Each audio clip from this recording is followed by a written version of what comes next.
Remember those dreams of parenting bliss? I mean, you pictured it would be like that Pharrell song, Happy. And then reality hit, and now you're humming the song, I Hate Mondays. But hey, they do go back to school on Mondays, so it's not all bad. Hi, I'm Jodie Sweetin, and this is Awkward Conversations, where each week we aim to give parents practical advice on raising happy, healthy, substance-free kids who are empowered to make smart choices. Today we're diving into the magic of positivity. We'll explore how to build a positive mindset in our kids, and let's be honest, ourselves too. We're talking practical strategies for fostering resilience and happiness in our families. So get ready to transform those grumpy mornings into moments of joy and strength, all the while equipping our kids to face challenges without turning to substances. So let's turn those frowns upside down and make positivity our family's superpower. And I would love to say hello to Amy McCarthy, who is our senior clinical social worker at Boston Children's Hospital. Thank you so much, Amy, for joining us today. Thank you. Let's get positive. Let's do it. We're thrilled to have joining us the amazing Niyc Pidgeon, founder of Unstoppable Success and creator of the Positive Psychology Coach Academy. She's an acclaimed speaker, award-winning positive psychologist, and best-selling author. With over a decade of experience, Niyc has mentored tens of thousands, aiming to help 1 billion people become more mentally healthy. Hey, Niyc, welcome to the show. I'm so happy to be here. Thank you for having me. So glad you're here. We are talking so much about how to build resiliency in our kids, in ourselves even. And, you know, positivity is one of those things. And having that sort of positive mindset that gives you the belief that you can overcome challenges. I would love to hear a little bit about your background and kind of your personal journey into, you know, becoming a practitioner of positivity. Well, I wasn't originally set to be a psychologist. I was actually supposed to be a mechanical and automotive engineer. And when I was 17 or 18, I had a huge career change based on a single conversation that I had. Now, my boyfriend at the time was seeing a sports psychologist because he was a professional sportsman. And he came back from this session and he said, Niyc, I've had this amazing experience. I was put into a visualization where the psychologist told me to close my eyes and imagine that I was on the cricket field and I had the bat in my hand. And he said to me, don't look at the fielders, look for the gaps in between them instead. Now that hit me like a ton of bricks because it made me think, how much of our time do we spend invested on focusing on problems and what's going wrong instead of what's going right? So I decided to cancel my engineering degrees, go and study psychology. And then I found positive psychology, which is actually the science of what people do well and how we get to flourish and thrive. And what I love so much about your story, especially as we think about adolescents and young adults, is sometimes I feel like there's this pressure of like knowing what you want to do and what you want to be. And, you know, I'm just inspired by your story and thinking of like, it's never too late to pick a new path. And, you know, that's what adolescence and young adult is about, is finding what's the right path for you. What a positive way to look at things. Check me out. It's true. I have 16 and, you know, 13-year-old daughters that I mention a lot. And that idea of, you know, telling them that, you know, you might change things. There's no, you know, strict thing that says that you have to know what you're going to do by the time you're 17 or 18. That might change. It could change several times over your lifetime, and that's okay.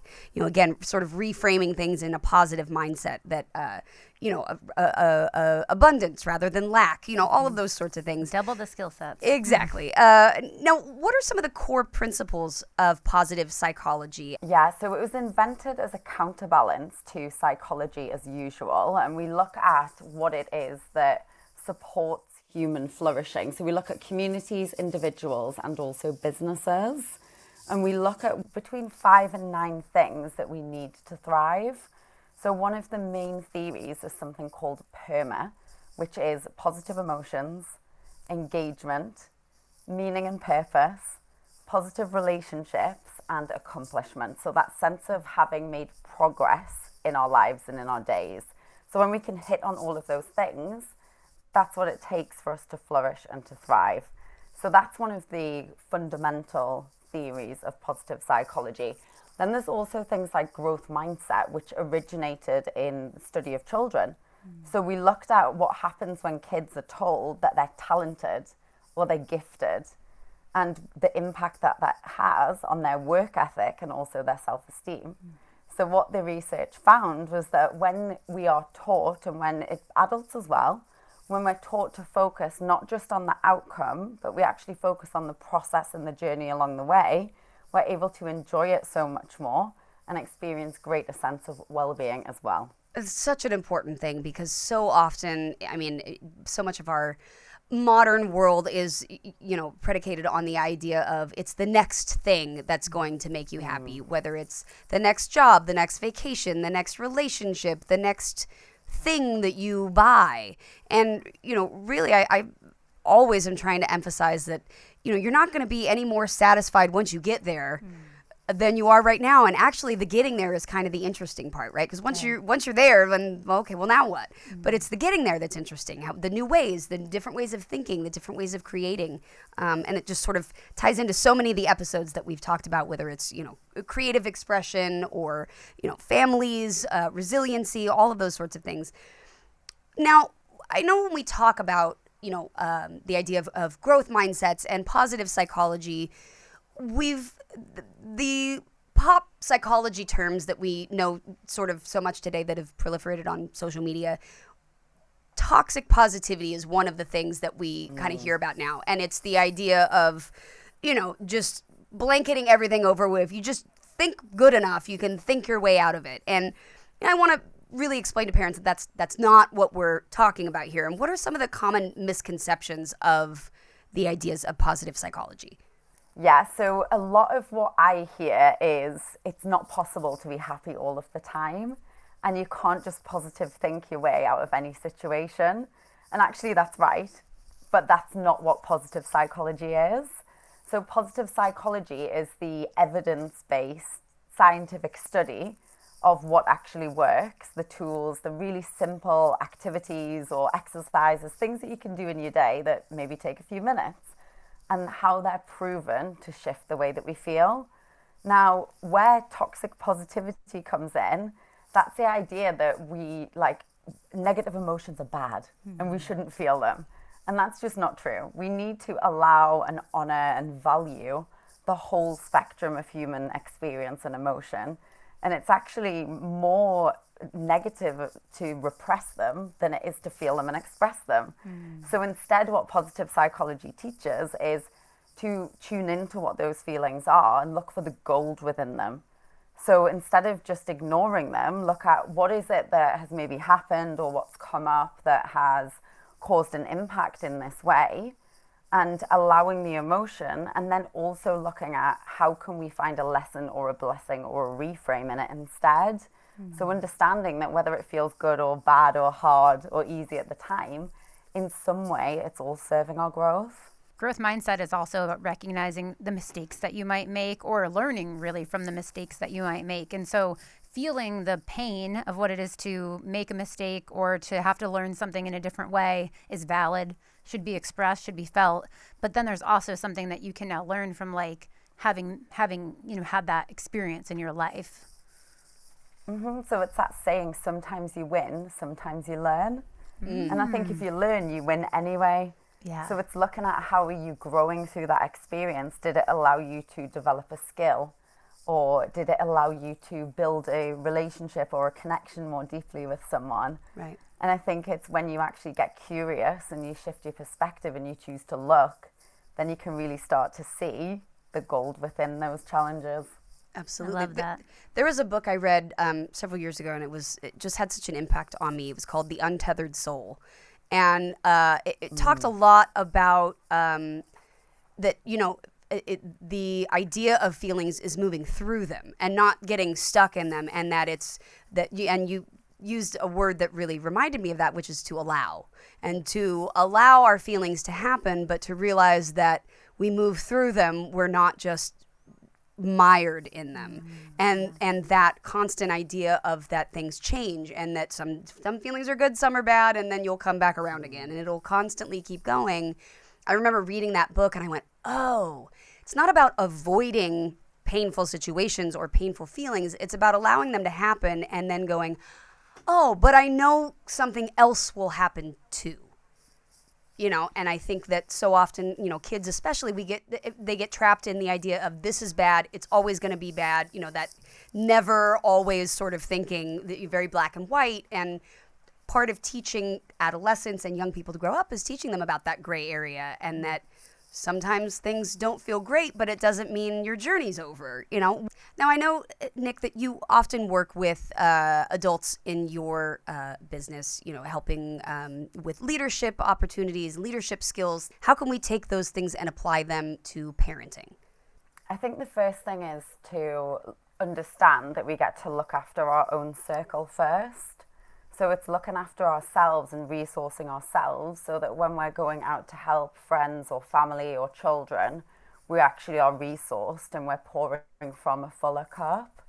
I think it's actually super challenging to give all of your energy away. And if you don't actually have the tools, or if you haven't embodied the tools, then how can you actually teach something when you're not practicing it on and for yourself first?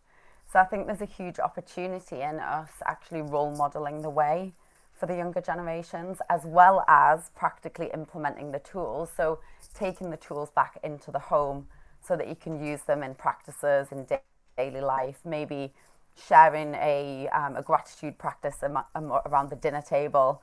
And that's one of my favorite things when my students come back and they share what it is that's actually working for them and their family and their kids in the home. Now, I know a lot of parents are obviously, swamped with work and, maybe multiple kids and all sorts of things going on in their lives. And the idea of making sure that they are, resourced first, or that they have everything they need before taking care of others. Sometimes that can be a really difficult and challenging concept for parents.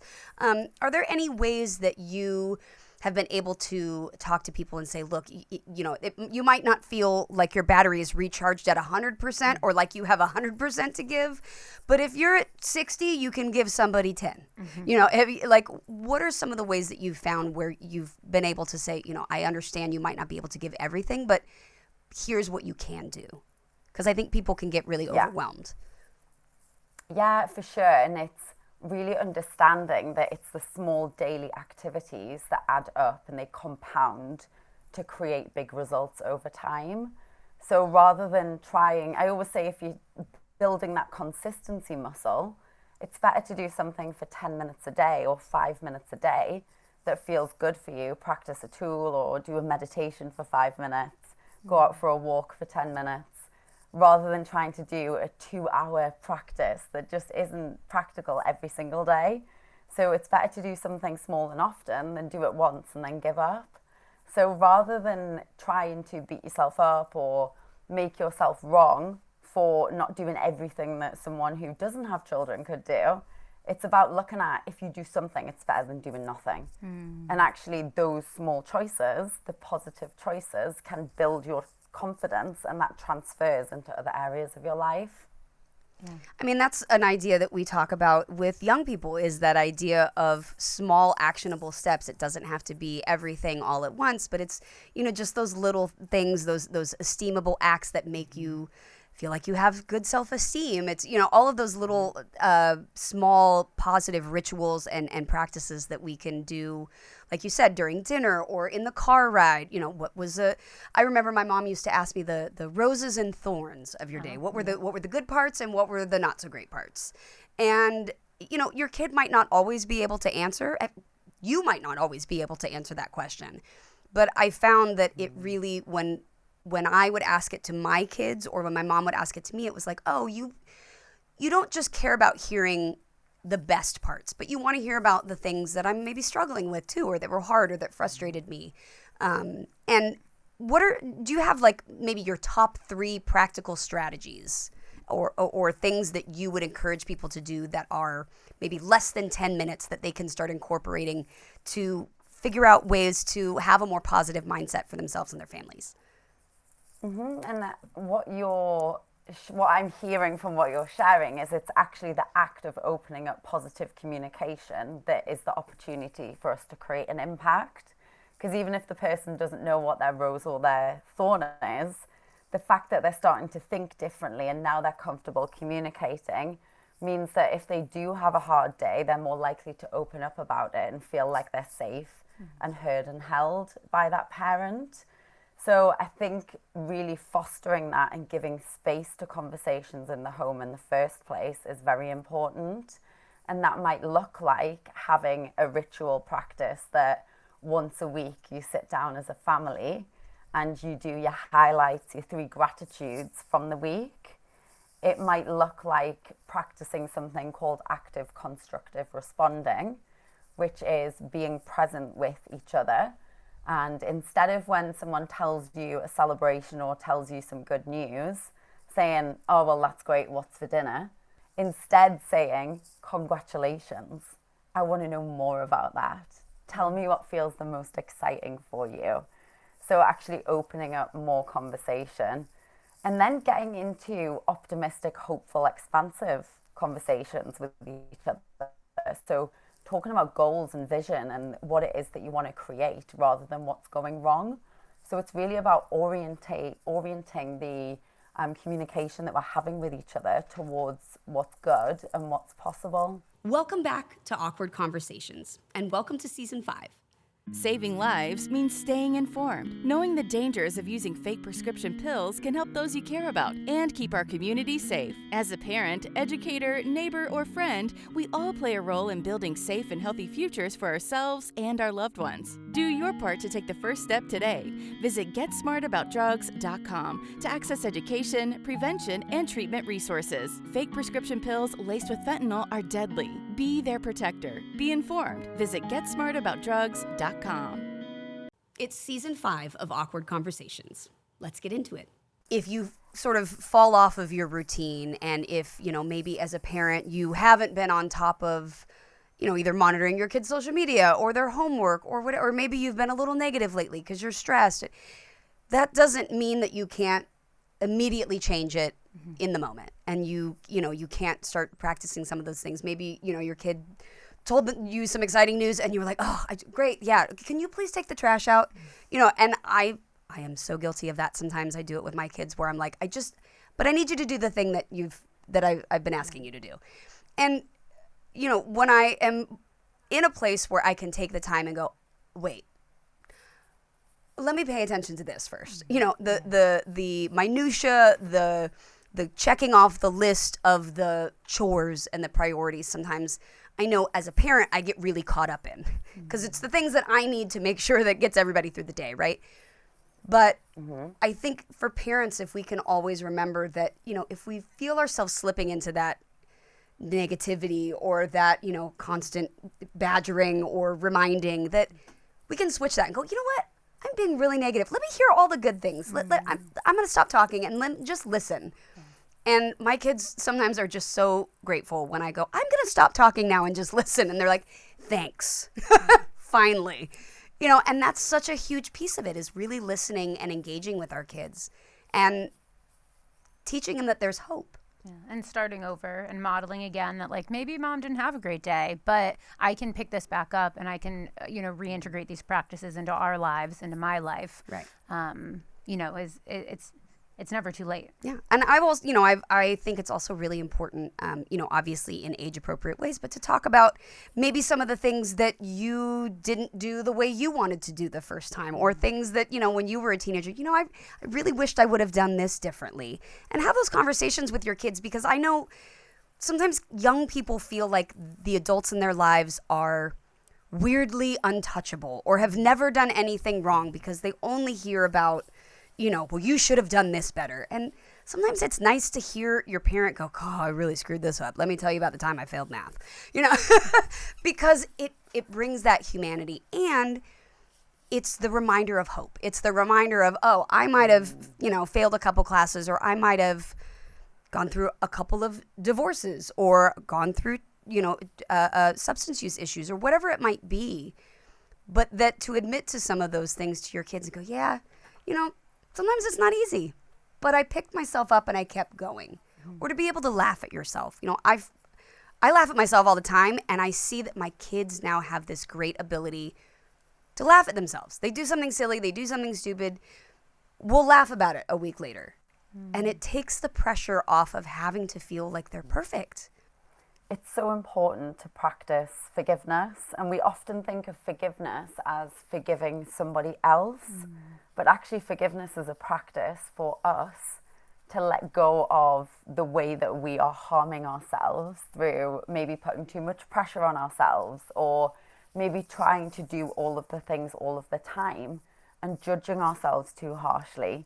So it's remembering that everyone's human, everyone messes up, nobody's perfect, and really going easy on yourself through that. So there's a really beautiful practice and a tool from positive psychology, which is the forgiveness letter. So it asks you to write a letter to forgive somebody. And often someone will start this letter and they're writing it to someone else. And halfway through, it'll actually flip and you'll be writing the letter to yourself, to forgive yourself for the toxic feelings and thoughts that ultimately are only harming you.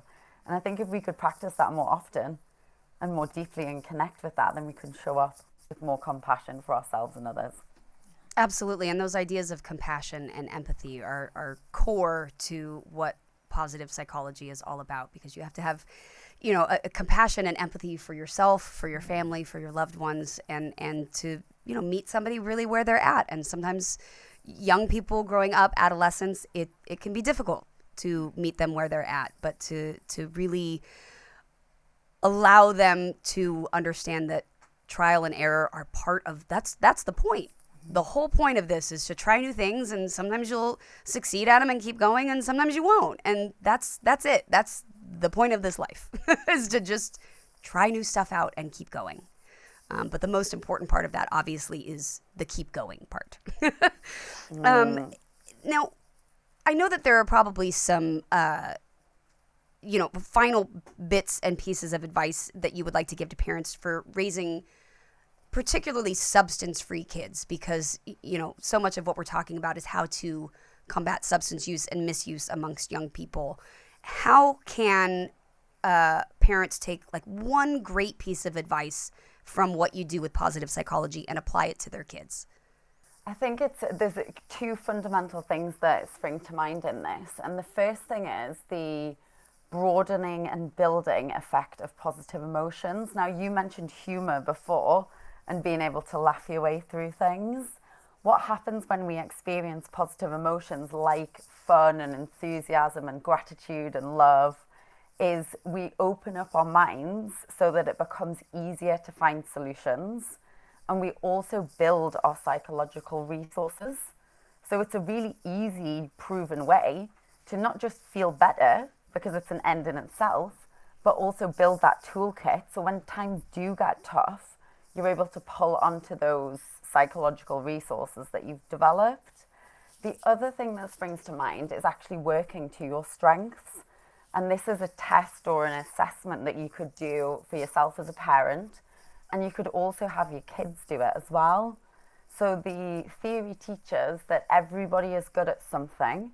And when you discover what those things are that you're strong at, and you apply them in your day-to-day, you become stronger and more successful because of that. So if you've got a child who's suffering and they're in a pattern that's a downward spiral, if they're able to actually find out that they are good at many things and there is hope, and now they've got a positive future vision, it's much more likely that they can then shift into the upward spiral instead. Yeah, I love, the idea of, inherent kind of self-worth, especially for young people. And the idea that, the things that we need are things that we have inside of us, but we just maybe haven't tapped kind of quite into those things quite yet, but they're there. And to go back, to what we've been talking about before, there is so much evidence and science behind this idea.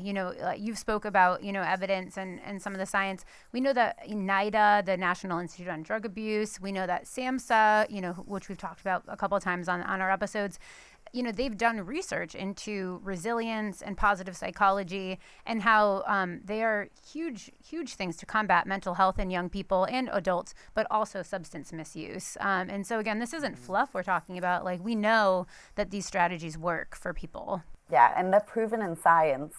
So whilst it might be something that is classed as woo-woo, or it might be something that your grandmother taught you, just because it's simple, it doesn't mean that it doesn't work. So what positive psychology does is it does the research to show how it works. So now if you've got someone that's skeptical, or you've got a kid or sort of parent that's saying, like, that's a load of rubbish, as we would say in Great Britain, then you can actually prove that this does work.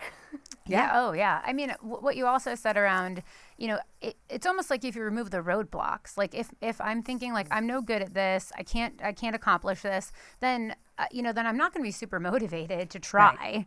Right. Versus if I come at something from a vantage point of like I'm capable, I've done hard things before.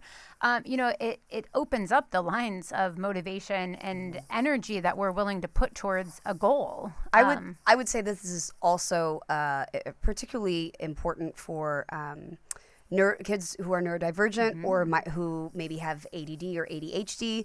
I know for myself and my kids, all three of us have it, but I did not get diagnosed until much later in life.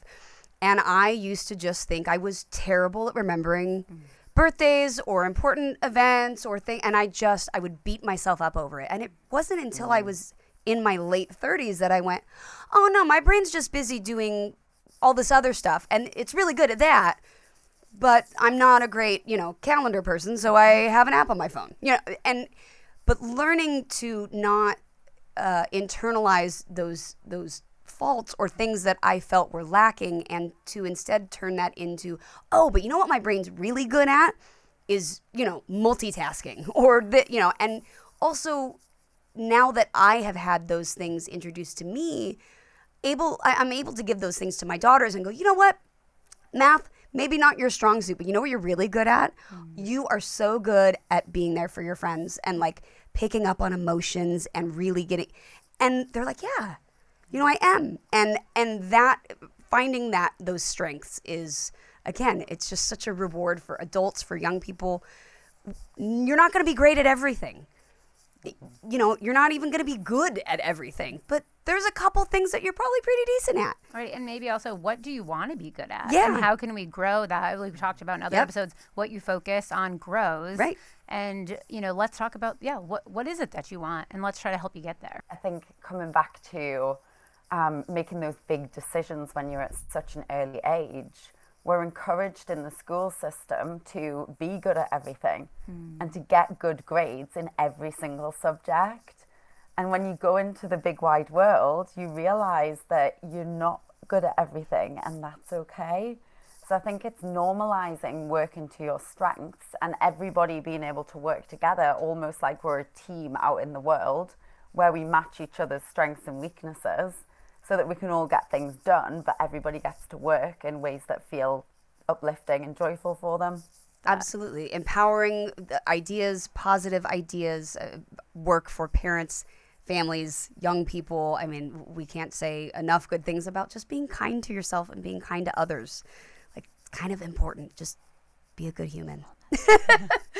Now, obviously, every day can't be sunshine and roses. And I know that there are probably a lot of parents out there that are watching, these episodes, particularly this one, and saying, I can't be positive about anything that happened today or this week, or they've been through a period of a lot of loss, in a period of time. Can you set up a little bit, like, what are some things that parents who are like, I have no positive emotion left in me today or in this moment?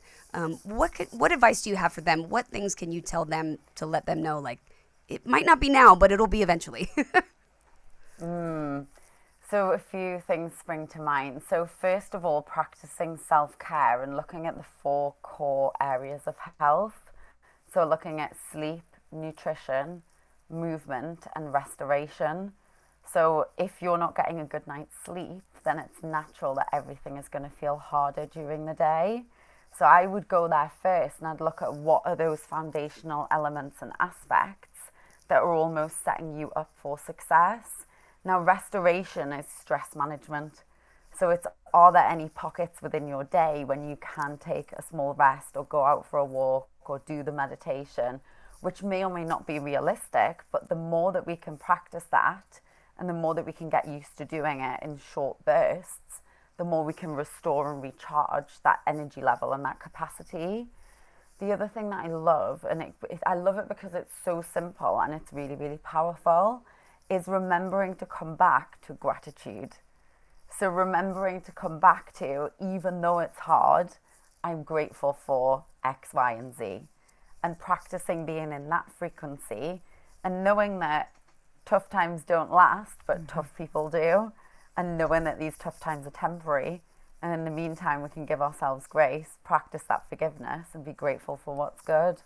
One of my favorite quotes in the whole world, although maybe if you're having a hard day, you might be like, please stop saying that. Like one of my favorite quotes is like, not every day is good, but there's good in every day. And I think sometimes coming to stop to, figure out, even if it's the smallest thing, like I'm breathing, like I have water to drink, like sometimes coming down to those fundamentals can kind of help bring us out of some of those funks sometimes that we're in. And again, like I heard you say, Nick, before, it's not necessarily about not feeling the feelings. Like, in fact, we don't want to repress the feelings. We can have a hard day. We should honor the fact it was a hard day. And then also be able to, engage, I think, in some of these really wonderful tips you've just given around gratitude and coming back to center, ultimately. Yeah, exactly. And just almost building yourself a little protocol or practice that works for you. So it might be as simple as thank, connect, and move.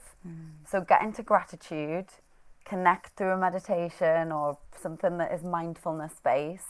And then move your body. So shift your energy, go out and do a walk. And that really simple thank, connect, and move can transform your entire day. No one is, I think, asking parents to try and do everything, everywhere, all at once. Yeah. That no one is looking for that. So, take those little moments where you can. And we really encourage parents out there to be kind to themselves. Because, again, that modeling behavior of being kind to yourself, your kids pick up on it. They hear everything that you say out loud to yourselves, and they watch everything that you do and how you regard yourself. And even the things that you might not think are coming across, they definitely are. So I love that. Think, connect, and just give yourself a moment to remember that it's going to be okay. It might not be okay right now, but it will be again at some point. Tough times don't last. Tough people do. I like that. Yeah.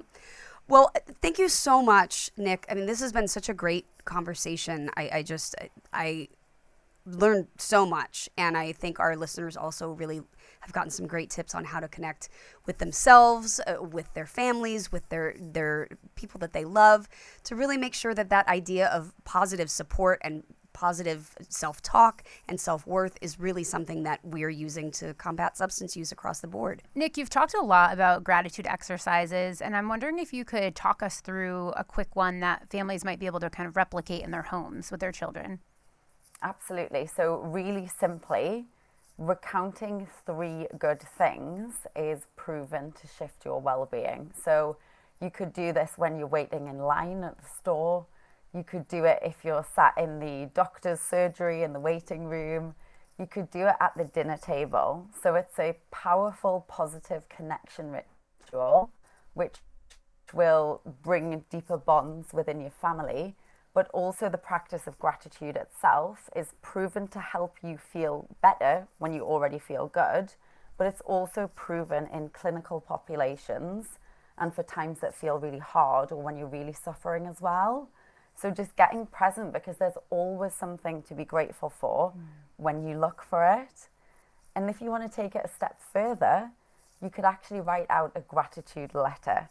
So you could write a letter to somebody that you haven't ever properly thanked. And that is known to boost your well-being for up to a month.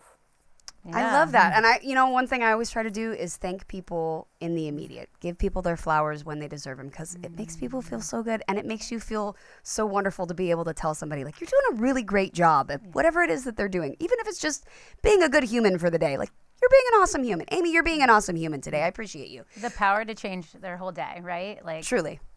Now, I would love for you to give us just some last final thoughts that you would want to leave parents with who are maybe watching today and are like, I don't know how I'm going to remain positive, or, maybe my kid or my family is going through something, but I really want to figure out how to have hope. I think it's remembering that it doesn't have to be perfect, but you do have to start. And it's knowing that just by making the effort and being intentional, coming from a good place of pure intention, then that's your best is always good enough.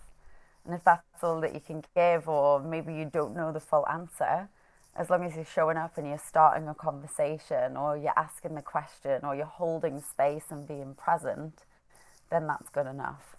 I love it. And we've talked about that on previous episodes, the idea of the quote unquote good enough parent, that it doesn't require perfection. It just requires you trying. And I know we had a great episode, I believe last season, about that. Niyc, are there any resources or, places that we can find more information about you or the ideas of positive psychology that you could give us a little bit about? Absolutely. So my website, niyc.com. And then also my books, Now Is Your Chance and One More Day as well, which are both positive psychology focused. And we will make sure we have those in the show notes for our viewers to check out for sure.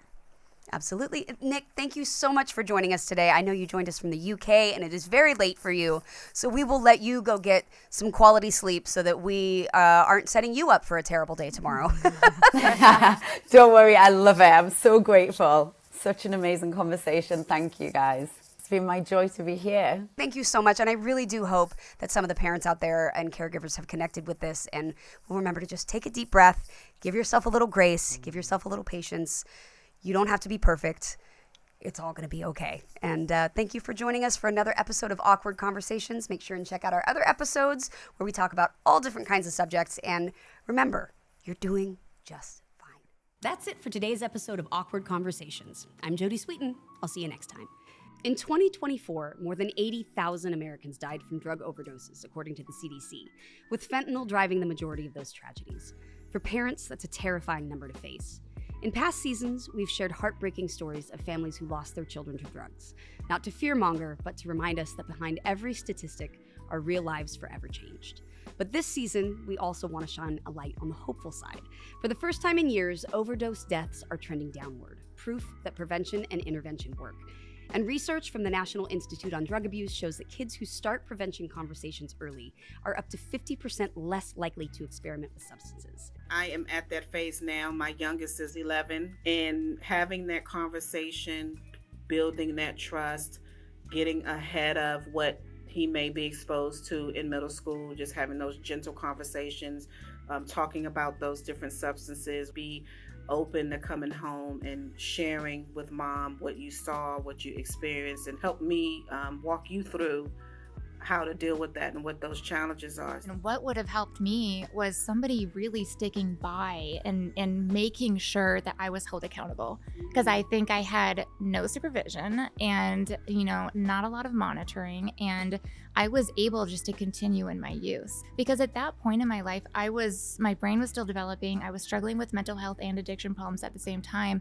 I didn't have the ability to step outside of my situation and be like, there's something not right here. So I really needed an adult to come in and say, what you're doing is dangerous and I care about you and I want to make sure that this doesn't continue, and really put boundaries. As a parent, I have to say one of the best things I can tell anyone going through this that suspects that their child is using substances is take a breath, pause, and it is absolutely okay not to have to feel like you need to address it in that moment if you can't be calm. Tell your child, I want to put things on pause just for a moment. Let's both go just take a few minutes and let's come back together because I really do want to hear what you have to say. Make sure to check out getsmartaboutdrugs.com. Parents, caregivers, you can find so many resources of great information there about how to talk to your kids and make these conversations a little less awkward. A huge thank you to the Elks DAP, which is the largest all-volunteer nationwide drug awareness program, and also a huge thanks to the DEA for their outreach program and for making this possible.